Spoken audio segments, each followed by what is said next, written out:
বন্ধু মামুনের অবদান কখনোই ভুলবো না, কেননা বিয়ের শুরু থেকে শেষ পর্যন্তই তাকে আমি পাশে পেয়েছি।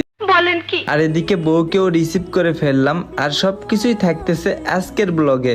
এই সময় কম, শুরু করো। আমরা এখন বউয়ের বাড়িতে এন্ট্রি নিতেছি সব কয়টা গাড়ি নিয়ে।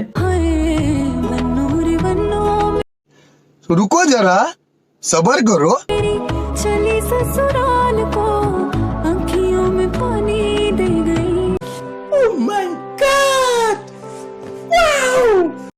হ্যালো ভাই ব্রাদার, কি অবস্থা তোমাদের? আশা করি তোমরা সকলে অনেক অনেক ভালো আছো। হ্যাঁ, আজকে ভিডিও থাম্বনেল দেখে কি বুঝলা? হ্যাঁ, মার্কেটে একজন নতুন ব্যবসায়ীর আগমন হয়েছে। সে কোনো জানোতনো ব্যবসায়ী না, সে একজন বউ ব্যবসায়ী, আবার টিকটকার প্রিন্স মামুনের বন্ধু। अरे चश्मे में एकदम हीरो लग रहा हूँ ना मैं।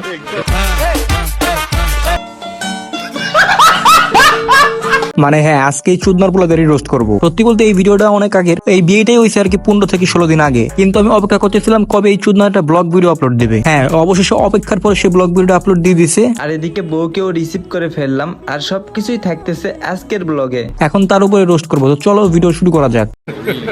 Hey, y'all come look at this. আচ্ছা, এক মিনিট। অনেকে বলতে পারে ভাই আপনি কেমন জানলেন যে ও ব্লগ ভিডিও আপলোড দেবেই মাস্ট? আরে ভাই, জীবনে কত বউ ব্যবসায়ী রোস্ট করলাম, আমি জানি কে কি করবে। আর ও হলো একজন টিকটকার, এটা আপলোড না দিলেও খাবে কি? এই ব্লগ ভিডিও করে তো সংসার চলবে, আর নাম দেবে কাপল ব্লগ, মানে বউ ব্যবসা। আর শুধু আমি না, তোমরাও টিকটকের ভিডিও লিস্ট দেখলেই বুঝবা ও যে ভবিষ্যতে একজন বউ ব্যবসায়ী হবে।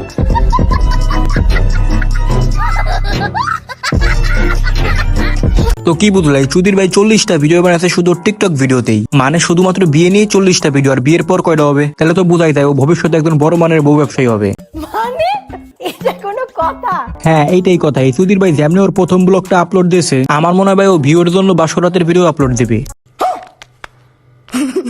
হওয়ার কিছুই নাই, টিকটকার আর বউ ব্যবসায়ীরা সবই পারে। ওরা ভিউয়ের জন্য আর ভাইরাল হওয়ার জন্য নিজের মা বোনেরও বিক্রি করে দেয়। তো গাইস, এই ভিডিওতে আর বেশি কিছু বলবো না, নেক্সট ভিডিওতে ওরা ভালো মতো ধোয়া হবে।